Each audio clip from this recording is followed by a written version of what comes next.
What's up, everyone? Welcome to the coaches meeting. That's the coach at Bang Bang 49 on Twitter. I'm Grant Cohn. Title of today's show is the top storylines heading into OTAs. Next week is rookie minicamp. So we'll be able to see Tanner Mordecai and Ricky Pearsall and Jacob Cowing. We'll get our first look at all of them. That'll be interesting. But after that OTAs will start. And it's going to be different this offseason. The past few offseasons, it was quarterback controversies, Trey Lance. Is he getting a fair shot? Is he making strides? Is he better? Can he throw a spiral? All that kind of stuff. That's done. And I think it's a little bit like more up for grabs what the top storylines will be.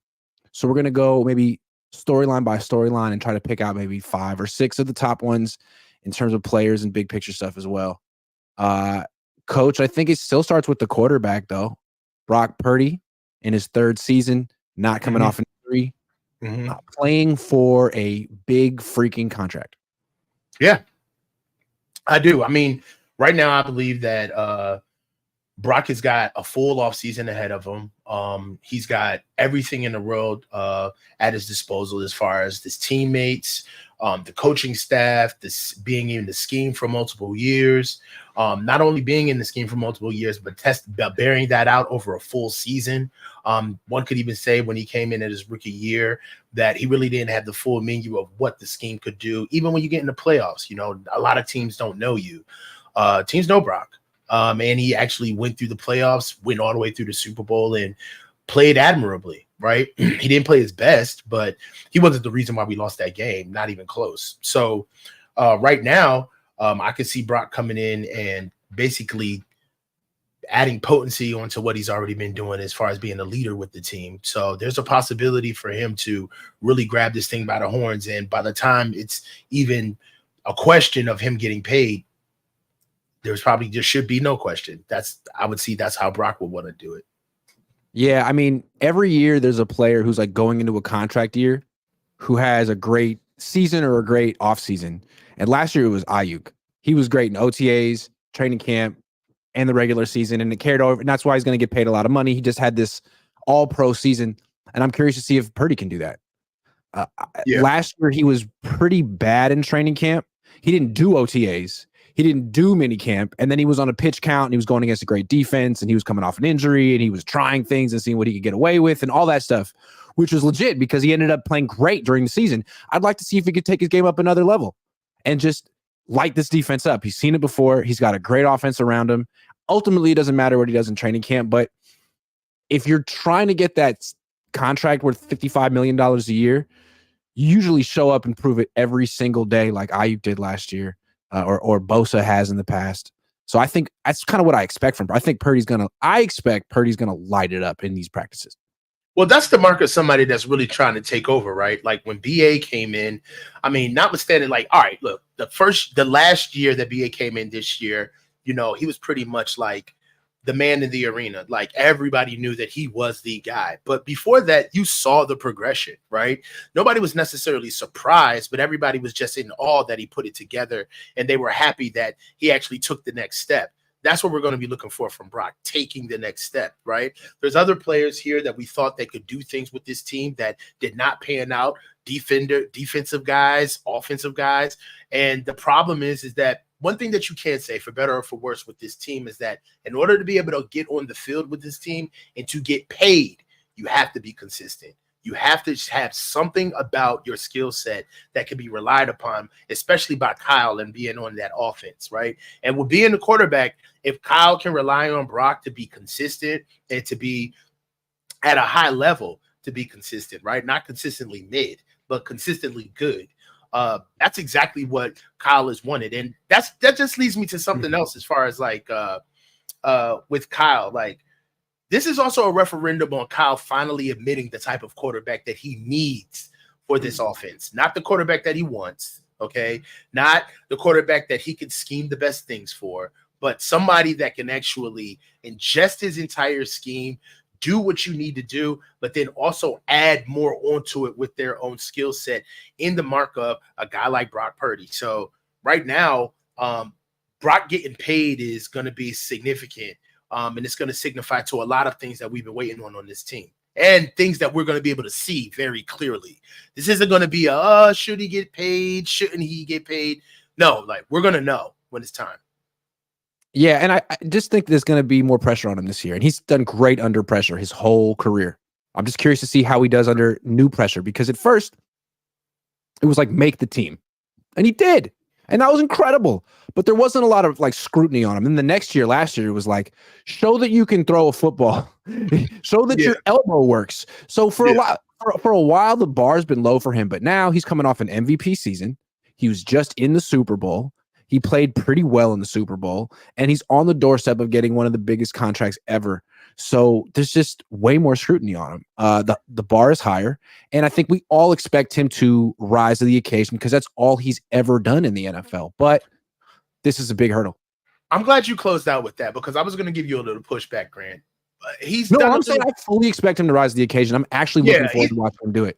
Yeah. Oh, yeah. And me too. I'm in the same camp. Like he's done more than just stayed consistent. Like, yeah, he's been lights out through a lot of the ebbs and flows of this team, right? When the defense wasn't giving us what we needed at times, when offensively we needed Christian McCaffrey to do to be consistent for us. I mean, quite honestly, if it wasn't for Brock's consistency, we would not even be able to see the issues with the team. I feel like in certain ways, one thing that Brock has in spades over any quarterback that we've seen on this team is he's been able to kind of stay out of the fray of like blaming, right? Like, oh, this was all Brock's fault, right? And in a way, his consistency has shown that the offensive line does need to get better. Do we really need Deebo Samuel, right? Oh, they had like one thing that we notice is that everybody talks about the targets that Deebo had, right? But nobody is saying, well, Brock couldn't get him the ball. Everybody's putting it on Deebo to get open. And it's the consistency that you get from Brock where you're able to point those things out. One more thing with Brock, I'd like to see, it's not just that he needs to play well in camp or that interceptions in camp matter. It's not what I'm saying. What I'm saying is I'd like to see him take ownership of the team. And I think it starts now. It starts with how you practice. And if you want to say it's my team, then you can't be the guy throwing 2 picks a day. Like Brandon Aiyuk is too good in practice. Christian McCaffrey is too good. And I think Purdy's that good. This is going to be his team. It should be his team now. And this is his opportunity to take it right now with his performance on the practice field consistently. Show everyone that you're the man. Like, because when they won the NFC Championship, they didn't win the Super Bowl. Like, they were posing for the picture all together. He was off on the side. You know what I mean? It was like Deebo in the middle, Trent in the middle, little Brock Purdy, the quarterback, all over there. Like, nah, man, you're front and center now. Yeah. You're the guy. You're the guy. Show it every day. Okay, so Brock Purdy will be big storyline, but the Brandon Aiyuk thing is still going to hang over this team until he gets the extension. And I don't expect him to get it during OTAs.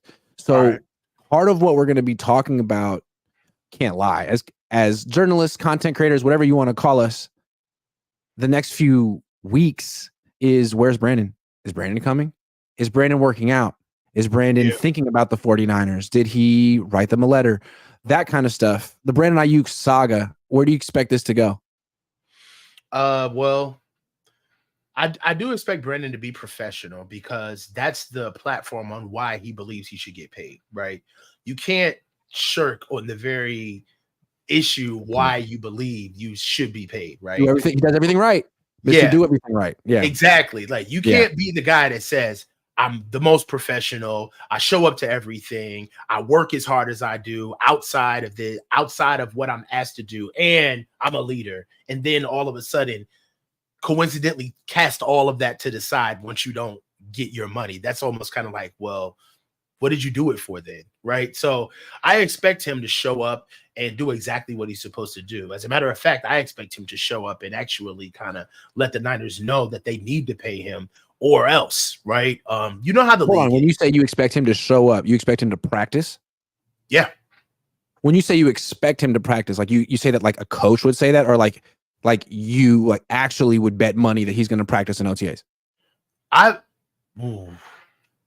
Like, yeah, he should. Like, when you say I expect him to, yeah, I like the way you slowed me down. I like the way you slowed me down. I don't expect that at all. You slowed me down. Okay. I would not expect him to be there in OTAs. All right. I don't expect him to be there at OTAs. Okay. All right. I do expect him to be there for reporting day of camp. I expect him to be there for that. So yes, thank you for slowing me down. Would he like hold in and like be like, look, I'm here, I'm a team player, I'm a leader, and I want to be in the meetings, but until you give me an extension, I'm not practicing. Didn't TJ Watt do that it's called a hold in? Nick Bosa didn't. But look, man, one thing about it is that professionally, if I was like around Brandon, I would let him know, like, all right, look, if you want to be, if we're kind of having a coup right now, right? Because this is let's make no mistake about it, brother. The money that you want is going to kill your man. Debo got to go. All right. So you need to virtue signal towards everything that you can that you are the leader of this team. So you got to come to practice. All right. You got to show up to camp and hold on. And whatever you do, your behavior in getting your money cannot mimic what this guy did. You can't. And that's what, go ahead, Grant. Okay. So as Brandon Aiyuk's agent, I'm his agent today. He didn't pay for me. Just like the Niners don't pay for my quality control. I'm his agent today. They owe us so much money. Hold on, wait a second. Nick Bosa held out last year. No one said anything about him. He's a freaking captain. He held out. He and the 49ers didn't agree to an extension until September 6th. September 6th. I know it feels like a long time ago, but no one said anything about Bosa's professionalism. Everyone just is happy that he's there. Now, my client may not be Nick Bosa, but he is talking about money upwards of $30 million a year. So this is a serious football player, and this is a serious extension, and it might take some time. So give us some time over here. We're working on it. September 6th. That's what happened with Nick. It's true. Spoken like a true agent. You know what I'm saying? I got to advocate for my guy over here. I would not agree with that at all. I don't agree with that at all, man. First of all, you don't have – this is business, all right? Okay. You're a 1099 guy. Right now, that's employee talk, what you're talking about right now. He got to do it, but why come I don't get to do it? That's something that you talk to HR about. There ain't no HR department in this shit. I'm sorry, bro. Like, for me, you got to look at your cachet with the team, right? Mm-hmm. And his connection with the team is not the same relationship that Nick Bosa has with that team, okay? Nick Bosa is a legacy kid whose family is an institution. And hold on. Nick Bosa wasn't all pro last year like my client was. All right. And then also, Nick Bosa isn't the fourth option on an offense where he can get gaslit about his productivity. And on top of it, then we can get nasty. We can start going into, it hasn't always been consistent, Brandon. I mean, we did have that year where we really had to show a little bit of compassion to get you on track. Just work with us here, Brandon. There was a swath of time where, you being a leader was definitely in question as far as your professionalism is concerned. So we're glad that you're here now. Yeah, but you sort of trying to prop up Debo Samuel as a captain and a leader sort of undermines whatever high standards you're holding my client to, because this guy, I mean, he's not in shape like my client. He's not consistent like my client, but yet he's a captain and he gets the big extension. No, I think my client's going to be, he's going to be in Miami in August, working out, really staying in shape, because you know how Brandon is. Brandon is. He's always in shape. You don't got to worry about Brandon. Debo, of course, you got to monitor him. You want to watch him daily, but Brandon, he's kind of like Nick. He's going to be in shape. Right. So, we'll see like early September. Maybe week 2. What I would say to that is, duly noted, bringing up other players to the negotiation table does nothing for you. Well, this is how I do. I don't play. I play dirty. I'm sorry. This is how I got where I got in life. Okay. As an agent, having conversations with us about teammates is not the way to go. Secondly, Miami, please. We have you locked in stock for 1 year at least, and then we can franchise you to what we feel like is $21 million per, and then we may feel like we can let you go. So we can drag this out for 2 whole seasons if you really want to go to Miami. What I suggest you do is take a seat back, right? Just sit back, talk to your client, all right, and let him know how this conversation has gone today. And, maybe we can get back to having a fruitful and conversation that's based in reality, right? Because you can't go to the negotiation table talking about Debo. Like, you know what I'm saying? I'm going to go tweet at Brandon Aiyuk and say, guy, I figured it out. I worked it out for you, man. Don't worry. You're going to get this extension any day now. I don't think so, dog. Like, I think they're going to get it handled. They got to pay him. They're going to pay him. I just think, the writing's on the wall. They're going to pay him, but they got to move one of them. And it may be, I hate this, but it may be Juwan. You know what I'm saying? So it may be Juwan or, because I don't think anybody's really going to bite on Debo without, the league. It's a bunch. Just look at all 32 teams like a bunch of like men with masculine issues. And it's just like, as soon as somebody takes on Debo, right? The rest of the league is going to be like, you took on that contract? You let them off the hook? Like, that's what you did? Knowing that they were shopping this guy? This guy is like a 06 Bentley. Like, it's over. Ain't nothing in this thing. It's over. So, well, look, before the Niners potentially trade any wide receiver, Jennings, Aiyuk, Debo, they're going to have to get a real good look at their first round pick. And everyone's going to want to know what this guy looks like starting next week in rookie minicamp. Ricky Pearsall. Ricky Pearsall is a really big storyline. He's a first round pick. He's going to be 24. He's not a project. He plays a sexy position. He's the kind of position where you can produce and make headlines in practice. And if you don't produce and make headlines in practice, that's a headline. I mean, he's in AJ Jenkins' position. Not saying he's AJ Jenkins, but everyone wants to know, dude, were you worth the first round pick? Because no one thinks he was. Right. Kyle thinks he was. Right. So is Kyle and Ricky against the world on this one? Like, are you the truth? Everyone's going to want to know. And there's going to be like a quick, it's not going to take too long to see if he can win. It's not going to take too long. Yeah. Nah, we'll know by camp. We'll know by camp. Mm-hmm. Yeah. We'll know by camp. And really, that's the biggest thing that I see from him is that just the physical aspect of him, which he plays. Mm-hmm. When he can run, he's good to go. I mean, he's highlight ready.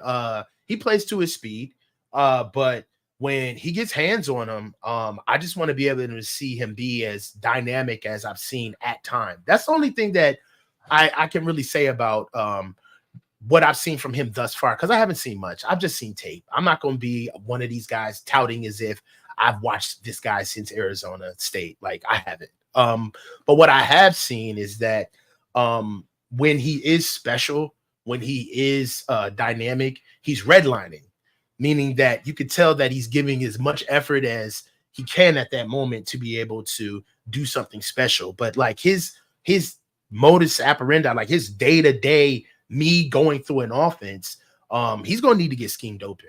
And he can be a weapon. And when he catches the ball and open space, I can see all of that stuff working. But as far as like, if we think that we got another guy that can go eat on his own, if Ricky Purcell played in the Super Bowl, right? Yeah. We still would have lost that game. Like if they would have just taken another corner, put him on Ricky Purcell, and he would not have gotten open. That's what I want to see. Like in these camps, I think we'll be able to see, well, maybe not right away, but what does Ricky Purcell look like against Travarius Ward? Yeah. What does Ricky Purcell look like against Deommodore Lenoir? Like Travarius, maybe he won't be able to beat Travarius right away because Travarius is an all-pro or a Pro Bowl cornerback. Deommodore Lenoir is not. I mean, I think Deommodore is very good, but what can you do against Lenoir? Because if you can't beat Lenoir, there's probably 30 cornerbacks in the NFL who are better than him.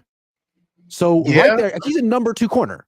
So right there, you got a problem if you can't beat Deommodore Lenoir. Because you know who can? Brandon Aiyuk. So I want to know. Yeah, I just want to go see if he can go eat on his own. That's all. Yeah. If he can go and get press man coverage and get locked in and go get the ball, go get open on his own. Not have corners run routes for him, be able to outrun guys, catch balls at the highest point consistently.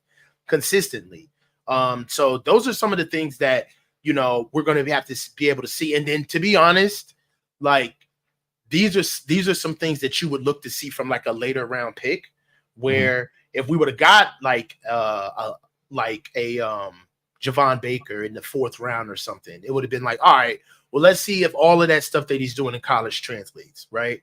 But when you get picked in the 1st round as a receiver, there's a level of consistency that is expected from you as a 1st round receiver in the NFL. Like whatever you do, you got to be able to do that at will. So if you're a high point guy, if you're a route guy, if you're a speed guy, if you're a dynamic, in between the hashes guy, whatever you do, that's got to be something that you call on at will. So that's what I want to see from Ricky Pearsall, is that he's incredibly polished.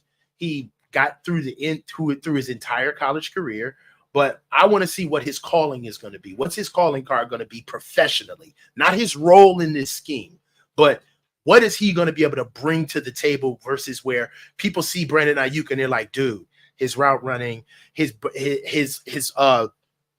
catch radius and his feet are unreal. You look at Deebo Samuel, you're like, dude, yard after the catch, whatever is happening with Deebo, he can pull that out of his back pocket. That's what he does, right? So with Ricky Pearsall, I mean, as a 1st round draft pick, I'm going to need to see like what is elite about you. Yeah, and what's cool about this setup this offseason, maybe it's why the Niners took him in round 1, more than I think about it. We were just talking about Aiyuk, and I'm over there, role playing his agent, saying this guy really, don't be surprised if this drags on until September 6th, if he's not even on the initial 53-man roster. That all could happen. So if that's the case, if Brandon Aiyuk could be gone for a while, then Ricky Pearsall could get 1st team reps in OTAs, in mini camp and training camp, because Aiyuk potentially won't be there. And Jennings is basically a slot receiver. So all of a sudden, we could be seeing Ricky Pearsall against Diamador Lenore every day.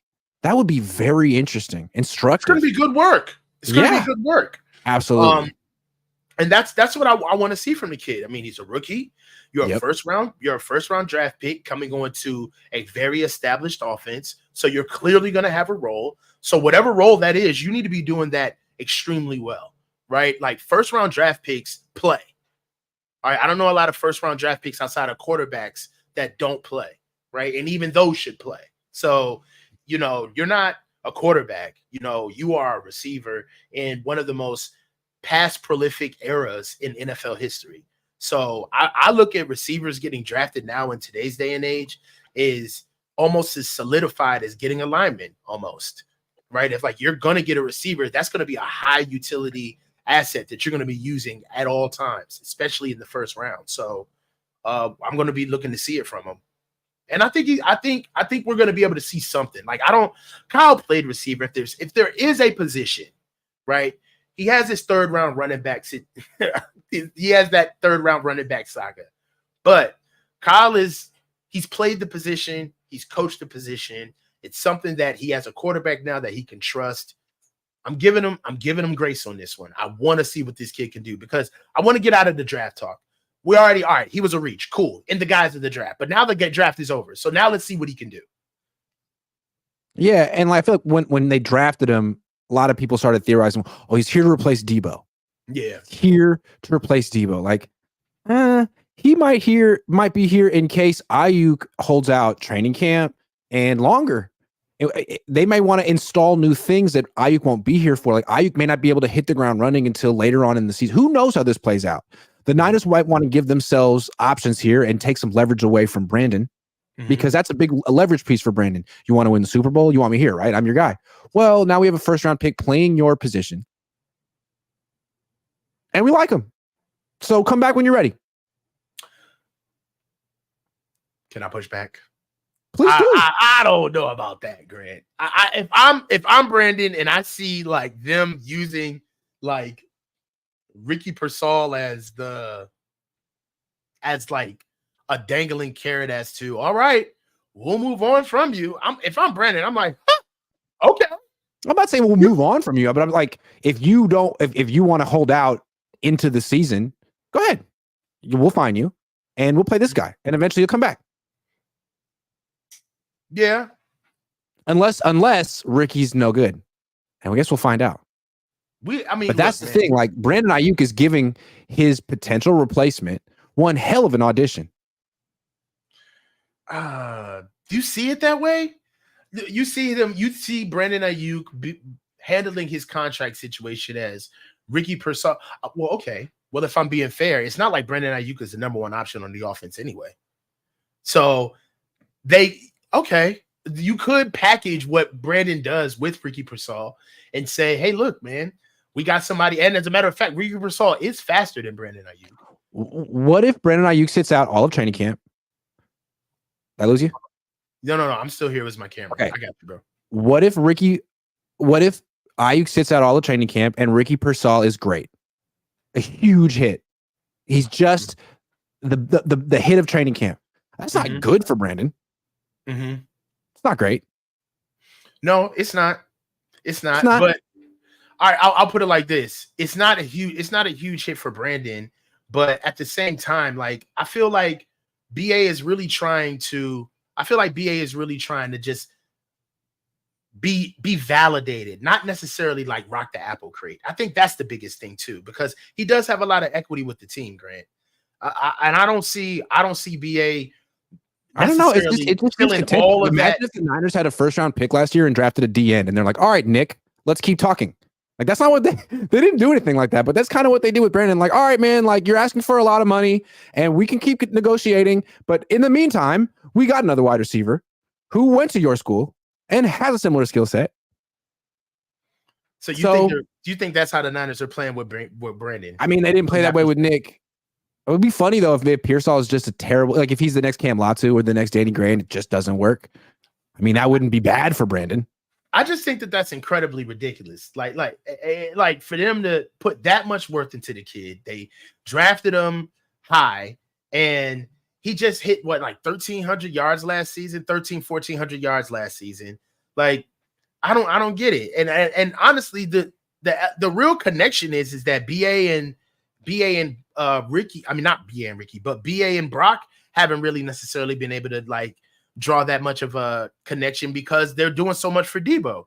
I just think that it just makes sense to get rid of Debo or move on from Jawan if it makes too much sense. But if he gets too expensive, but I don't see them using Ricky Purcell as a bargaining chip to like, leverage BA into, coming off of coming down. It's just a question of how desperate are they? How desperate are they to have Brandon Aiyuk come back week 1 or to be there for the beginning of training camp? I feel like Ricky Pearsall could affect that. Well, I'll say this. They obviously think the world of Brandon because whatever offers they got throughout the draft wasn't enough. Mm-hmm. You know what I mean? So, they don't think enough of him to give him the extension right now and get him into OTAs.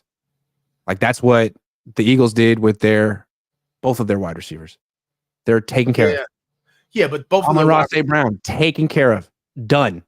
But okay. Slow down, cowboy. There's a lot. We got a lot of different business on that offense too. We got a $17 million a year running back. We got a tight end that we're paying. We got a left tackle that's making over $30 million a year that nobody's talking about that money. All right.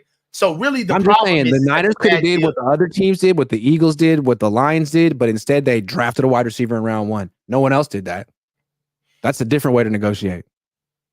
All right. So, but this if it were me, I wouldn't like that they drafted a wide receiver in round 1 if I were Brandon Aiyuk. Like, what the hell are you doing? Excuse me? I thought I was so important to you. I don't know. I just think that even if they did, it's like they didn't really hit the mark. You're really trying to compare. Brandon says he's a fire pick. You think, yeah, of course he's a fire pick because he's not threatened by him. I would say that too.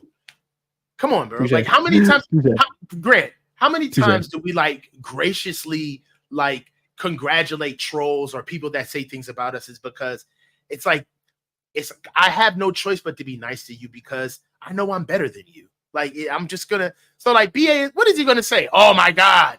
Is that how y'all really feel? Like, if we would have got Xavier Worthy, that would have been something like, BA, you're on notice.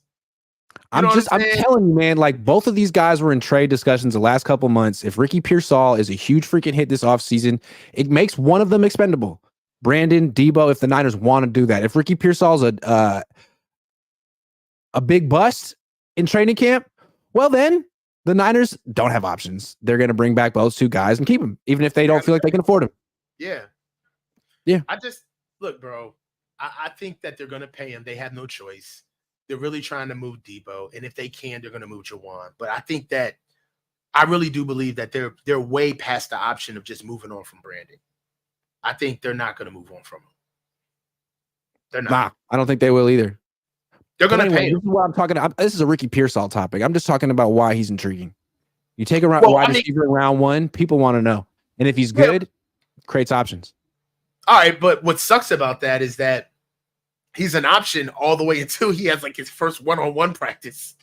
And like if he's mid, it's like he's not a choice, he's not a bargain anymore. And exactly. This is one thing. That's why we want to see it. It's going to be a moment of truth for this guy. This is one thing that we're going to know is that everybody's going to want to know that's going to be a fire ass practice report. Like everybody's going to want to know. You know, like this is what I'm trying to say. We're going to see the offense with Aiyuk gone and Pearsall in his spot for training camp. If Aiyuk holds out, we're going to see what it looks like. It might look great. It might look awful. It'll be very interesting to see.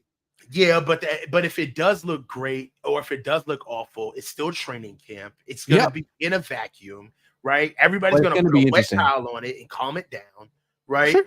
But it's not going to be nothing, but it will be nothing. It will be something. It'll be something to talk about. All right, before we got much more to argue about and discuss, but first we got some sleeper picks to break down. We got some games tonight. Are you watching the playoffs? Say yes. Yes. Absolutely. You're plugged in. It's going to be great. It's going to be phenomenal. So tonight we got Milwaukee and Indiana. It doesn't seem like Giannis is playing. That's what I noticed when I was watching the game 2 nights ago. Middleton, Siakam. I'm betting on history. I'm going Indiana. We're picking players, dude. Picking players. Chris Middleton, 24.5 points. I think he's going to go. I think he's going to go more than that because Giannis isn't there. He has to take shots. I mean, if it's not Middleton, what else is, as you know, Milwaukee so well, if Middleton doesn't score, how else are they going to get points, Coach? They're not. They're not. You can't go to Bella Noche's on a Saturday night. Where can you go? So definitely 24.5. Brook Lopez, 1.5 threes for Brook. He had none last game, but 3 the game before then. If they go as Brook goes, as we've always said, the Bucks go as Brook goes. So today, I think this is a must-win game for the Milwaukee. I think we're going to get a couple threes from Brook. Brook is going to light it up. He's due. He's due. Brook's a really good shooter. Yeah.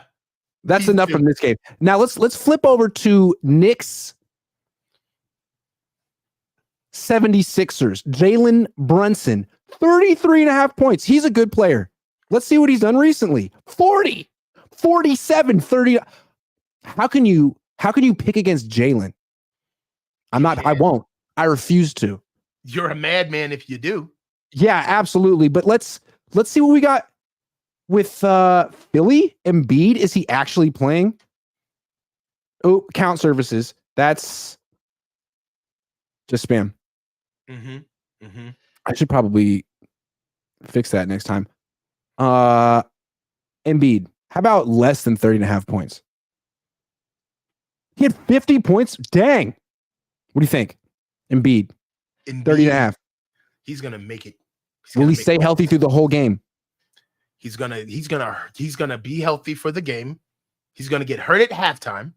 Okay. Then come back healthy and finish the game. So he's gonna get hurt during halftime, break history, first hurt halftime player ever. I love it. Win the game. And then he'll get 32 points. 32. Let's lock it in. 5 from the locker room. Yeah. There it is. Those are my sleeper picks for tonight's NBA playoff action. If you want to play, use promo code Cohn. Get the deposit match up to $500 on your first deposit. Okay, more storylines for the offseason. Leonard Floyd, a lot depends on Leonard Floyd because he's the guy who needs to produce right now, is expected to produce right now. He's replacing Chase Young. This is the spot the Niners added at the trade deadline. They take the position very seriously. They talked about his consistency. He's had at least 9 sacks 4 seasons in a row. He's going to be 32 this year. Is he still good? If he's not, that's a big problem for the 49ers because they don't really have, unless you think something of Drake Jackson. I guess Drake Jackson's a subtopic here. But I think Leonard Floyd showing that he's still Leonard Floyd would be big. And if he's not, that's even bigger. Yeah, definitely. Right now, I don't understand exactly where he's going to fit in the long haul of the season. Right now, I know that he's going to be able to be here for what he's worth. You know, I don't want to disrespect the player because I think Leonard Floyd is a really good player. I just think that we're just catching him. We're just on the back nine, on the back end of his career. Exactly. Yeah. And I would say to that, what exactly are we going to be able to get out of Leonard Floyd when we're really going to need him, which is near the back end of the season, right? In the playoffs. So I don't think that it's necessarily a downgrade as to all of the guys that we've kind of had a hodgepodge of players at that at that opposite end spot of Nick Bosa for quite some time. But for me, I'm just trying to see, how are they going to ingratiate him into the lineup with Matus being behind him? If there is an injury, how are we going to supplant that? What are some of the other guys going to do? Maybe Drake Jackson emerges. Maybe we get something out of Robert Bill. One thing I will say is that it's going to have to be somebody. It's going to have to be somebody. It's not just going to be those two over at that edge spot. That's why we were all a little surprised. With we were all a little bit surprised with the lack of attention to the edge during the draft. So one thing about our defensive line is that they didn't really address it. They didn't really address it in the draft. They picked up some UDFAs, but this is already, in my opinion, this line is a tier below what we went to the Super Bowl with, right? We don't have Eric Armstead with this line. We don't have Javon Kinlaw with this line.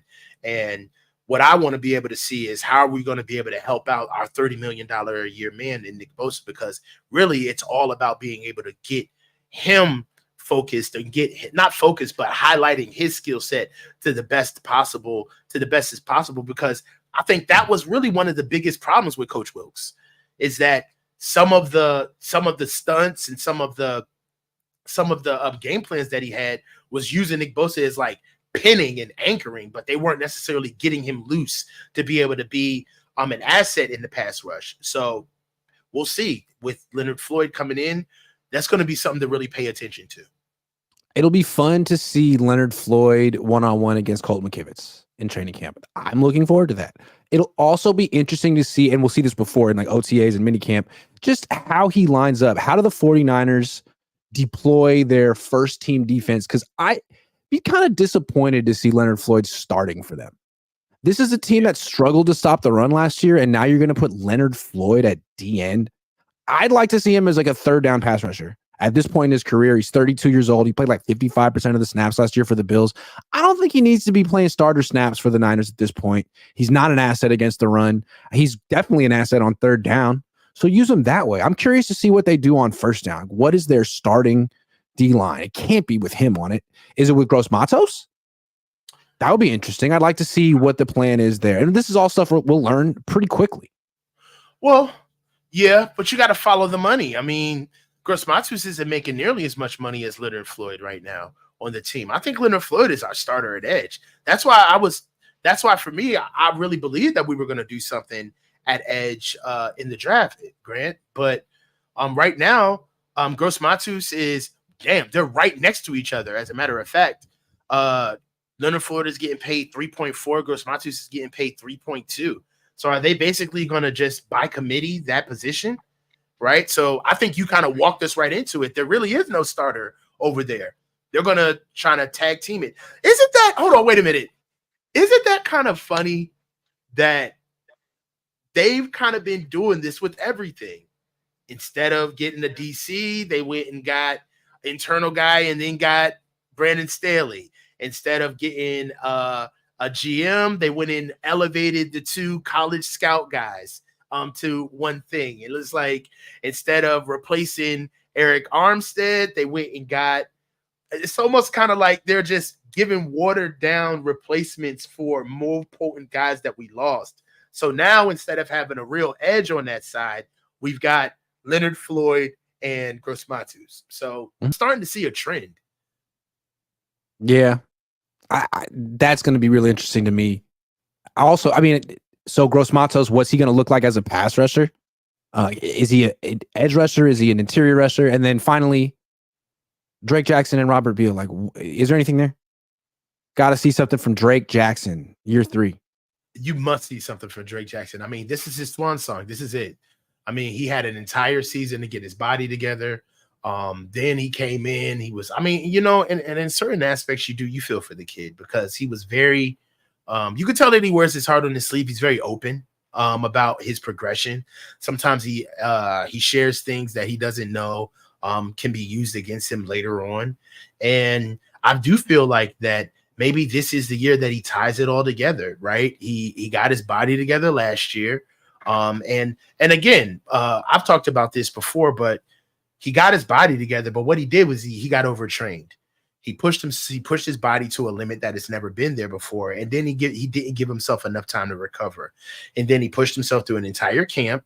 And as the season went on, his body gave out on him. Right. Mm-hmm. So finally, I feel like, and this happens with everybody. Remember before Javon was banging at the door with this knee situation. And then what happened? He finally took a full year off, got a chance to recover, and then he came back and showed us what he could do for a full year. The same thing is going to happen with Drake Jackson. So I believe that this year we'll see what Drake Jackson can give us. He's finally gotten a full year to recover, get off his injuries, and then we'll see. So I think Drake Jackson's in trouble on this team. Here's why. Talk to me. I think the person who drafted him, who wanted him, who advocated for him, is gone. He's gone. In Washington. Here's why I feel that the person who wanted him is Adam Peters. When Drake Jackson left USC, he was a junior. He just turned 23. Look at the Niners draft class this year. How many juniors did they draft? 1. So they want guys who are in school 4 or 5 years. He was in school 3 years and left. And I think that'd be more of a pick of a scout or someone who projects ahead. Coaches want guys who are kind of proven. So I don't know. Players like Ambry Thomas, who left early, Drake Jackson. I wonder how much support from the coaching staff they'll have, or from the organization they'll have now. Well, one thing that I can see is that I don't think that they're that bold to just get rid of guys, because even how they drafted, they tried to draft like Adam Peters did it before, but had done in past, but they just I feel like they doubled down on the culture or the nucleus that they have, but they didn't necessarily get better. I didn't think that this was like a forward-thinking draft. I thought that this was like a Band-Aid draft where they just patched a lot of holes that they think that they needed. But and you know, the only thing that I saw that represented like future for our draft was the acquisition of Malik Mustafa and Ronaldo Green. And Ronaldo Green was a little bit of a reach for where we got him for. But I think even them, the only thing that really guides them is the financial implications on what players can do to their team, right? So they had to get corners because they know that right now they're basically going to have no corners due to free agency next year, and they're going to at least lose one, be it Mooney Ward. This is probably his last year here. And they also know that they do not have a free safety. So I thought that those were the two positions of like serious need that they got, but I don't really see anybody else that they got in the draft that really says that they were actually thinking about the future and trying to get the team better versus this is going to be something that we're going to get to lock in for what we already have to keep us pushing, just in case some things, get hairy on us when, we have to be able to sign the rest of these guys. So, it wasn't a necessarily like horrible draft. I don't think it was anything along those lines. It wasn't horrible, but you can see that they weren't thinking. I feel like they were reacting. There wasn't a lot of proactive moves. Papa Phil says, who's more important in the future, BA or Bosa? BA. Bosa. They don't pass the ball. They don't. They need to. They do. And when they get in trouble, what do? They pass to Juwan Jennings. They pass the ball. Not to Brandon. Yeah, they need to. They need to. Yeah, they do. Jeff Caravella says, Grant, have you ever asked Kyle directly, where is timid approach to O-line investment coming from? Yeah, I also asked him directly why he stopped running the ball in the third quarter of the Super Bowl. He said he didn't. I feel like Kyle's, when you ask him questions like that, he'll be like, well, I drafted Aaron Banks, drafted Mike McGlinchey, drafted Colton Kivitz. He won't agree with the premise. We love drafting offensive line. We always want to draft offensive line. Just, it's how the board breaks to you. Well, you know why? Offensive line is hard to move. It's hard to move them because you owe them the money. Once they're good, you got to pay them, right? When's the last time you heard offensive linemen holding out? You don't hear about it. You don't hear about offensive linemen holding out, skipping camp, not showing up. Like offensive linemen get paid. It's like either you can do the job or you can't.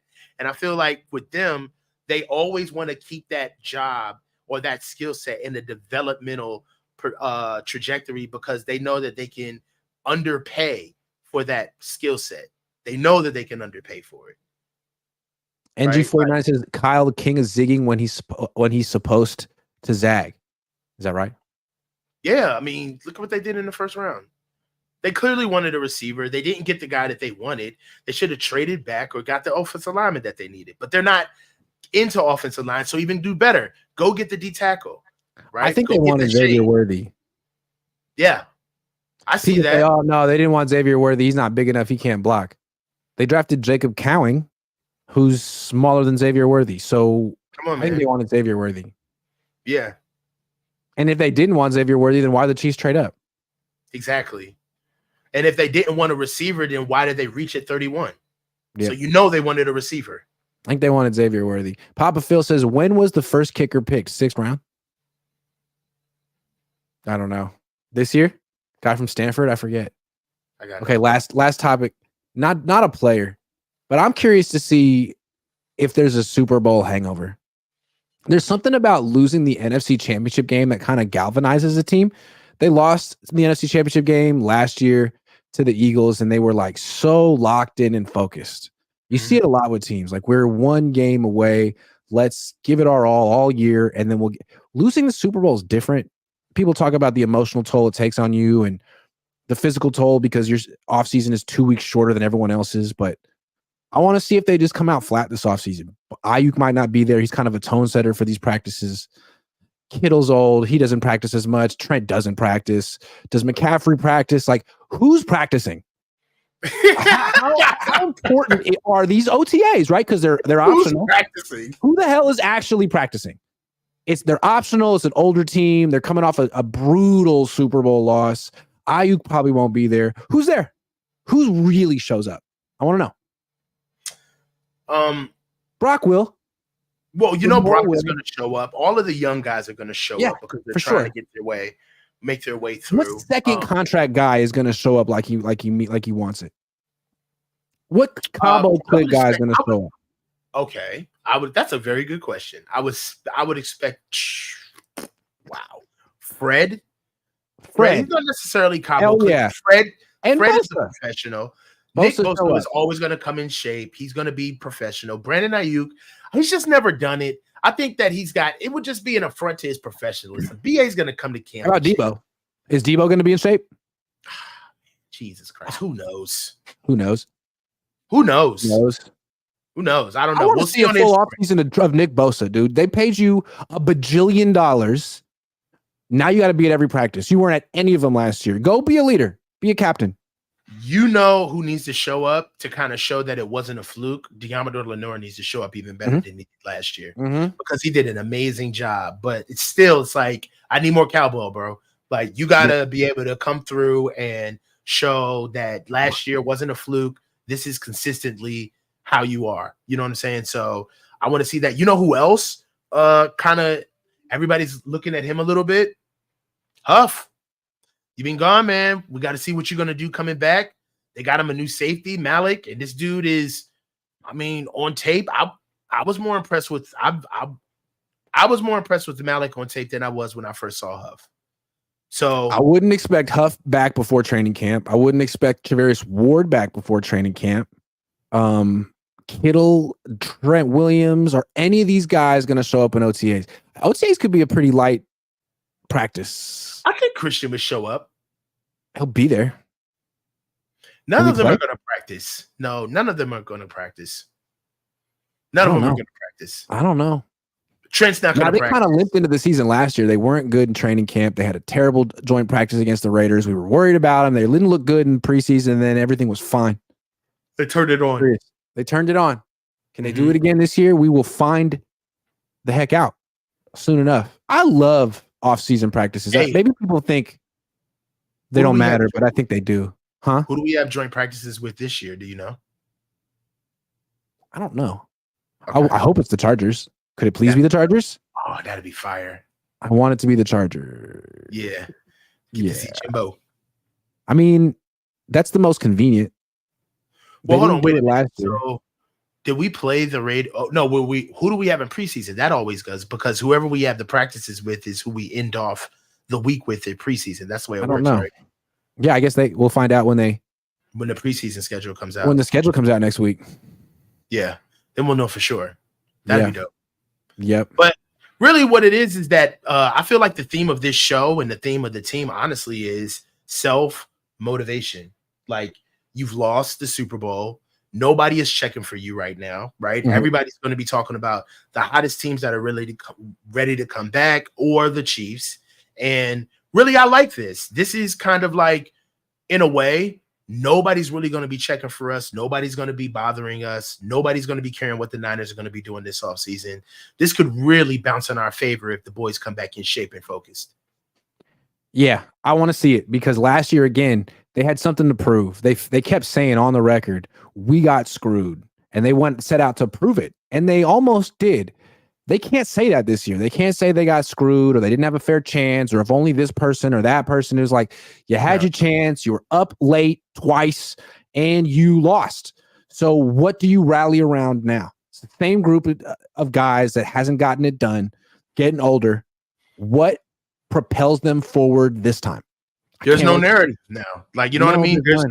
There's no slogan this year. Now it's got to come like straight from the fire now. They just got to pull it out. And it's about who you are as far as your culture is concerned. And do you guys really want this or not? Because now I feel like we'll really see what this team is about because nobody's really singing their praises now. Let's see. Also, I feel like if they're ever going to get over the hump, it's going to be because of someone young on the team. This core, including Kyle, let's call it the Cabo clique, has been together like 5 years. They haven't gotten it done. And they're getting older. They haven't gotten it done, and they're getting older. If they're going to get over the hump, it's going to be because of someone like Brock or Lenore or Jair Brown or they got to pivot. Pearsall. It's going to be someone new who comes out of nowhere and is a freaking stud. So we'll find out. That's what these practices are about. Yeah, we're going to be able to see who emerges too. You know, a lot of guys like to look at the culture that we have with the Niners and kind of either assimilate or add on. Right? I feel like guys who assimilate usually don't necessarily hang around that long. You've got to be able to add on to the culture here to be a part of it. So I feel like I want to see if Ricky Pearsall is going to be a guy where he's just happy with his role or if he's out here trying to embarrass people. Like Brandon Aiyuk, for what you want to talk about with Brandon Aiyuk punched Fred Davis in the face during camp. Letting them know, like, I'm coming in here to set my own standard and I'm not asking for respect. I'm taking it.